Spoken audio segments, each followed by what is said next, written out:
Okay, great. So again, we are here to talk about the convenings that are happening in October.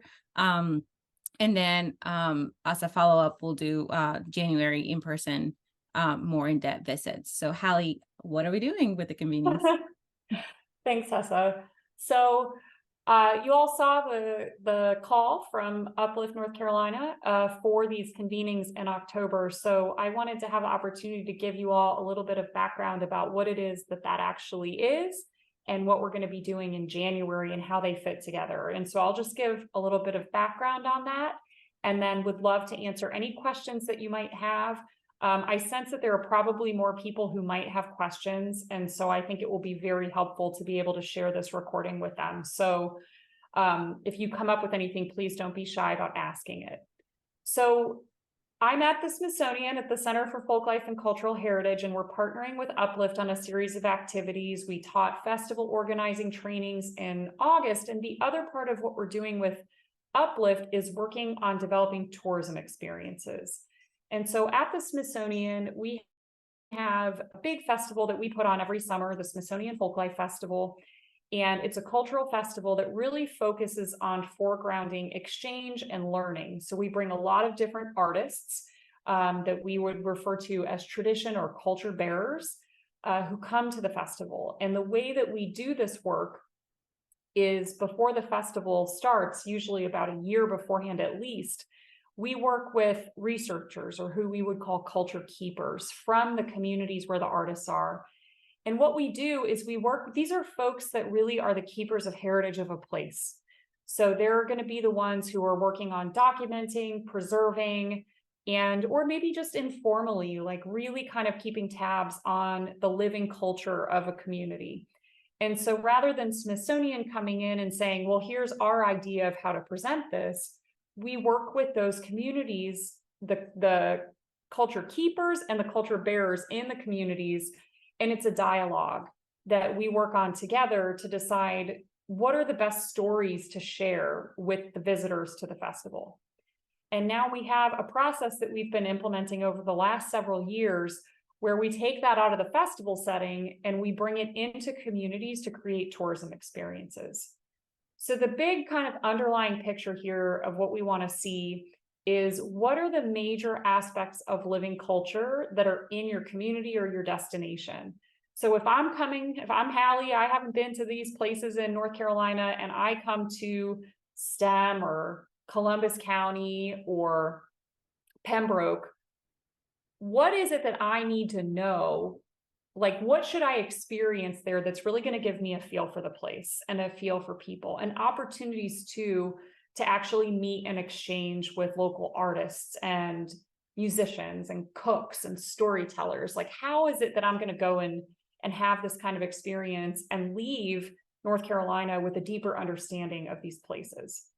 And so the process that we've been using to do this is we start out with research, and that can take different forms. And for Uplift, what we're doing is these convenings. So we're holding them regionally.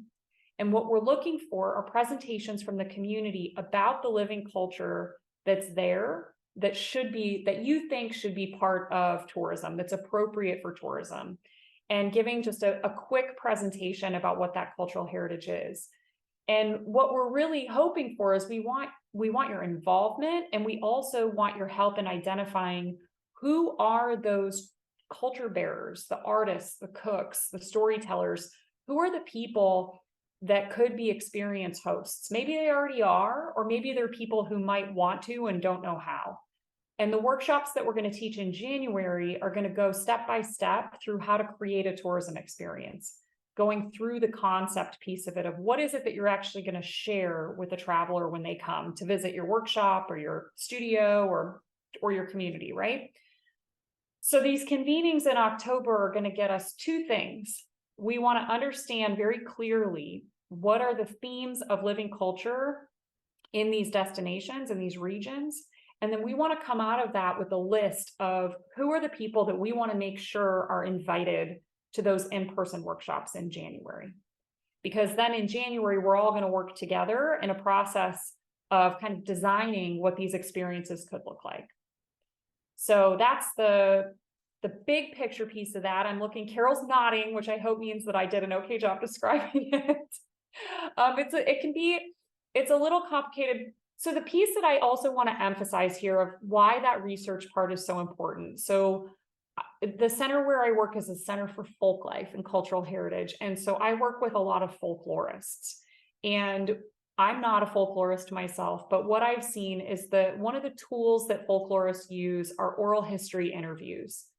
And those are in-depth interviews with folks in a community. And when you're conducting an oral history interview with an artist or any individual, what I've seen is it really is an exercise in deep listening and asking questions that really helps that person feel seen. And what that process of engagement also does is helps that, let's say an artist, let's just say it's a musician for the sake of example, that musician starts to see that there's a bigger context of what it is that they're doing, that it's not just about their music that they play, but the fact that they're playing music, where they are, where they learned it from, what's the story of the instrument, what's the connection to history, to place, then they're kind of shifting in a way how they actually share that story. So they're able to contextualize their own personal story within the bigger context of history and of place. And that's a pretty powerful thing. We've seen that when people do that and then have the opportunity to share that with people from outside their community, it builds a sense of pride. It builds passion and commitment to teaching and, sharing that heritage with others. And ultimately really it contributes to cultural vitality within the community. It just changes things. And so from a tourism perspective, when you've got a few folks that are doing these kinds of things, it can seem pretty small, but it can have a tremendous impact on the community in a good way. So I'm going to stop there, and I want to open it up in case you all have questions about what this might look like, and in terms of the convenings or even the gathering the workshops we're going to do in January.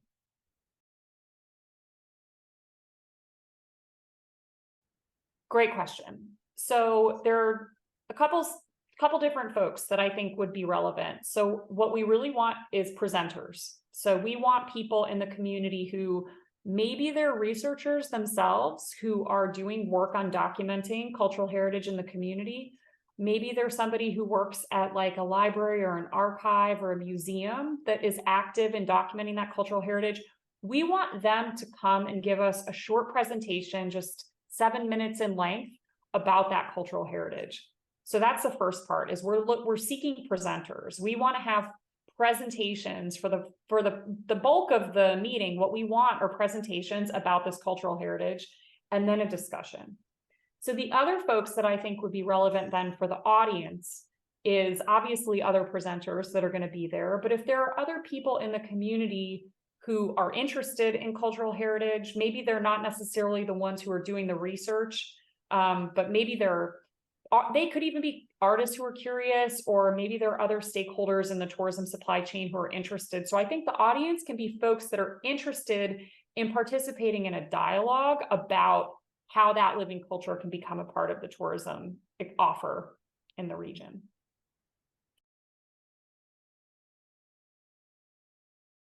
So all we're doing here is we're bringing in a methodology of like how you kind of take the research. I mean, you're in a really good situation, Pamela, actually, because you've already done this research.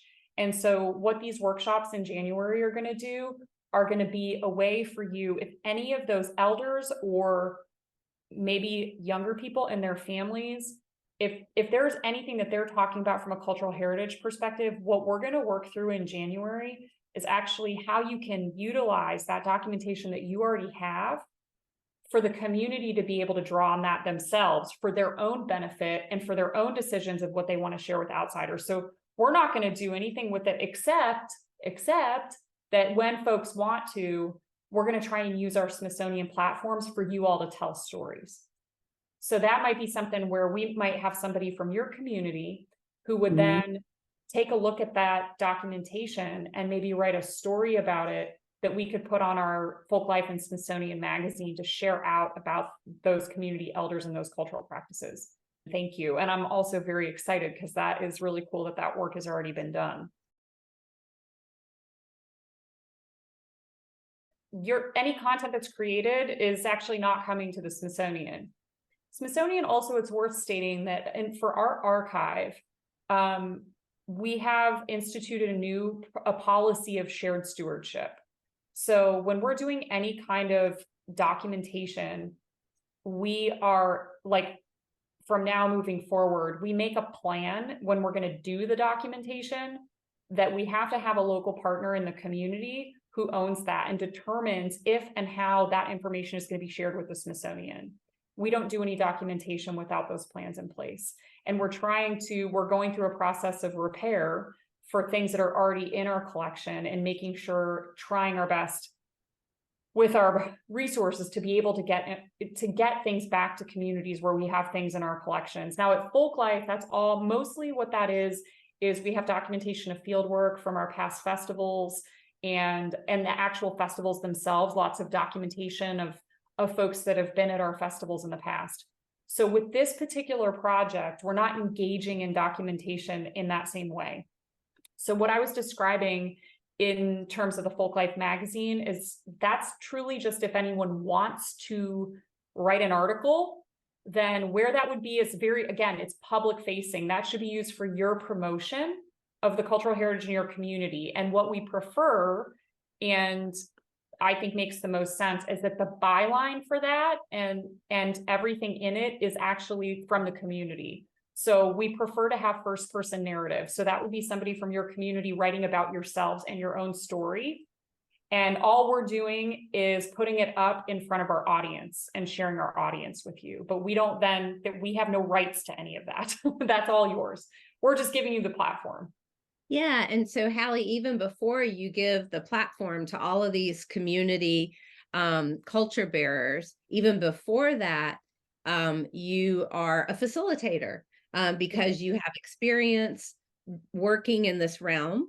And essentially where we are all talking about stories that belong to the communities and cultures that belong to the communities and talking about how to turn those into experiences if the community wants to then provide to tourists, but doing so in a way that's very community controlled.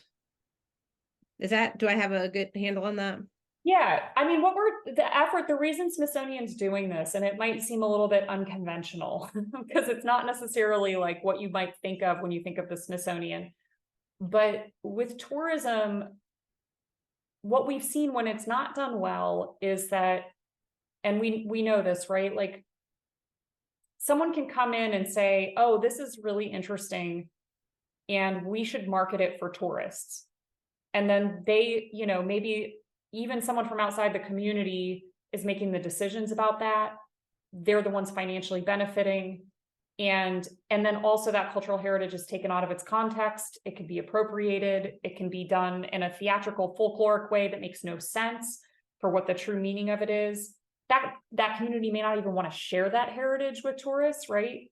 So the reason we're engaging in tourism and the work that we're trying to do is because it's just a methodology. It's like Carol said, as a facilitator.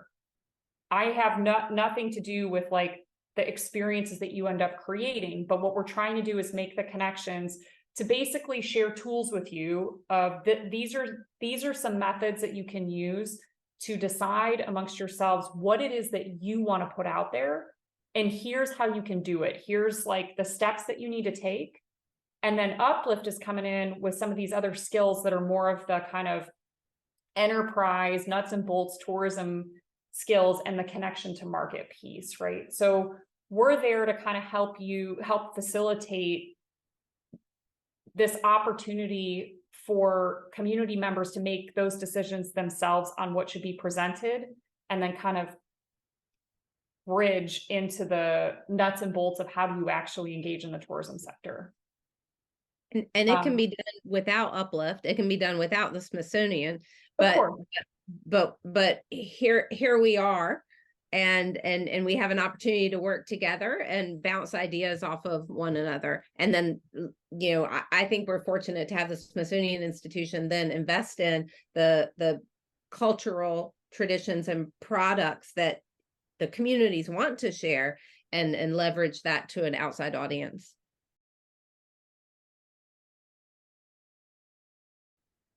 Okay, so you're gonna have to help me because I don't have the call right in front of me. But we need, there's a call for proposals, basically for presentations that are just gonna be short, 7-minute presentations that are gonna be done virtually, where you just share out what are these, again, we wanna understand what are the cultural themes that you feel are appropriate for tourism, and who are the folks in your community that you feel represent these themes and might actually wanna participate in this workshop and decide for themselves if they want to create a tourism experience. So I think, Hessa, can you help me out with the dates of when those are due? Yeah, give me 1 second. I put you on the spot and then I don't even have the answer to that. So And so I'll keep talking while Hessa's looking for that. And so we in the email that we've sent out, there's 2 ways to register. You register on our website if you would like to be an attendee and listen in and learn more about what's going on. And if you want to be a presenter, there's an actual Google form where you give us information, give the Smithsonian Institution information, and then put either a 250-word abstract or a video describing the cultural tradition or living culture that you're engaged in. When's the deadline? October 2nd. Okay, gotcha. Thank you. And it's either, I love that you all did it both ways. It's either a 250-word abstract and or a 3-minute video about your work. So you can just record yourself talking about it or sharing something that you have. And again, in terms of a review and what that's going to look like, we're going to try and accommodate as much as possible, but basically I'm not going to evaluate it from a content perspective. I'm going to look at it like it does need to be about living culture. And so sometimes when we say cultural heritage, people want to, they're thinking about it more about a physical site that's like a historical site that isn't connected to living culture.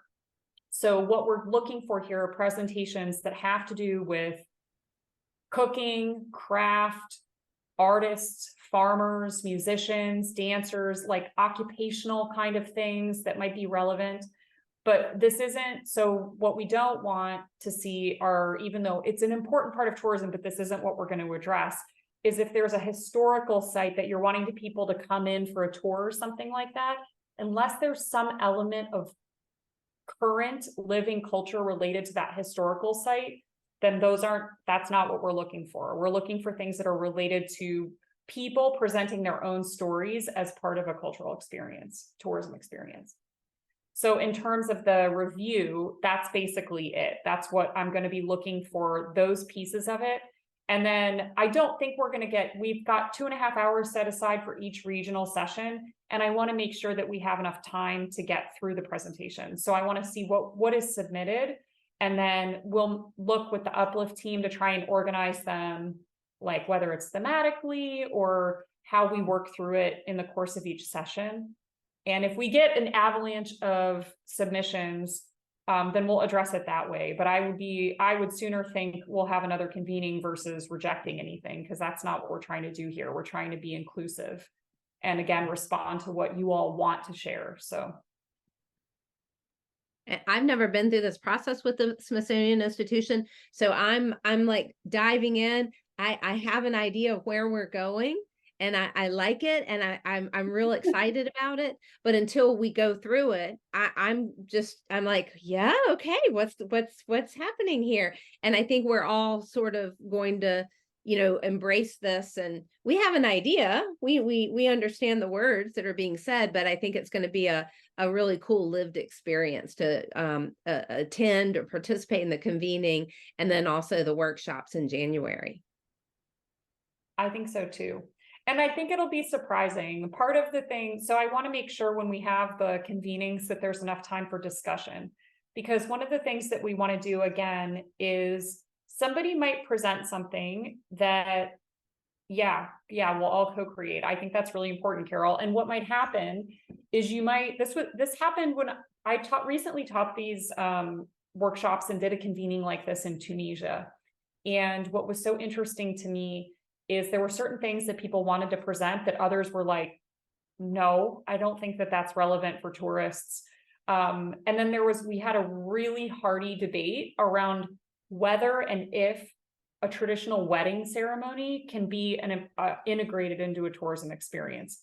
So the idea here is we want to come out of each of these regional sessions with some overarching themes, like these are the aspects of living culture that are really kind of defining about each place. And then these are the folks that could represent that culture. But then we also want to tackle some thorny issues of whether or not we want that cultural heritage. And I think the other piece of this is we want to be inclusive. And so during those sessions, we want to look at what's there, but then we also want to have a dialogue about, well, what aren't we presenting? And is that because somebody's not in the room? Or is that because it's something that we don't want to present? And I think those are, we're going to do a second round of these workshops. And so I think that can give us some indications too, where we might need to do more work in the community to understand who are we missing, like whose story isn't represented in this.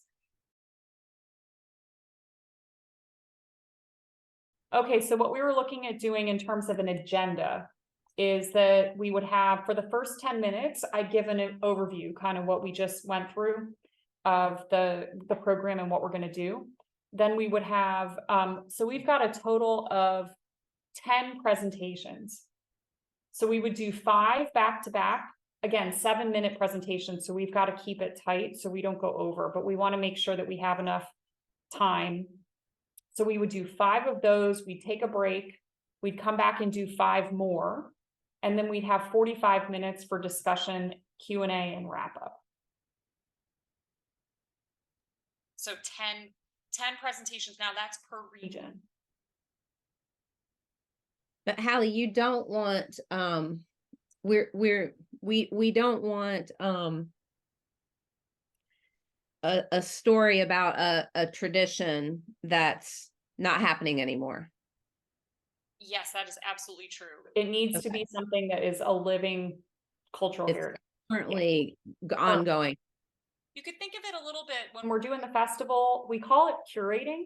And it's, if you think about in a museum, you've got a collection of objects, historical things, and you're putting interpretation to that, and you're putting it up in the museum so that when the visitor comes in, they're going to leave with a sense of history related to these objects. What this process is doing is we're curating in a place, like there's no museum anymore, there's no walls, there's no collections. The culture that's there is the knowledge that's held within the community. And so if I'm a visitor coming in, what are the places, like who do I need to meet in that community to really understand these cultural themes of that community? It's going to be so cool to see what comes out of this, because we all literally don't know what's going to come out of this. We're just all going into it, bringing our pieces, and then we emerge. Yeah. I think the fun part too is that, when you get down the road, and this is Carol, like this is much more in your wheelhouse of tourism development, but it's so neat, the itineraries that you can create. Because I feel like what we're doing here is creating a bit of a pathway where if you've got a visitor that's coming to North Carolina and they're going to travel, I like to think of it like you're creating a scavenger hunt. Like they don't know they're on the scavenger hunt, but when they leave, they're going to have a deeper understanding of North Carolina than they ever would otherwise, right? They're going to and they're going to leave also. I mean, the other piece of this is that it's creating opportunities for people to actually interact with each other one-on-one. These are small experiences, and we're not talking mass tourism. We're talking about things where small groups of people come, they meet people, they learn about that, whatever it is that they're offering, and they go home and they remember that. That's something that's so much more memorable, than maybe you want to have a beautiful place. You want to have historical sites and significance. Those are very much a part of it. But what I think is really cool is having this kind of itinerary that makes the connection between what the history of the place and the people who are there today, and what matters most to the people who are there today. And then the visitor is getting a much more comprehensive understanding and learning experience out of it. And it's enjoyable because they're getting to meet real people and and connect with real people, which we know is what, when folks travel, more and more people are looking for that. Also, the part that I'm very excited about is I just got a little taste of coming and teaching the festival workshops. But when we go through and we look at these themes in January, we're going to set up our itinerary a little bit better so that we can actually go out and spend a little bit more time in the communities. And so I'm really excited to get a sense of what's out there and knowing like, okay, well, if you're going to go here, you definitely need to eat a burger. And then if you're going to be, Carol did a lot of that for me in Raleigh. But I think it's going to be really neat to kind of have this information also going into the workshops.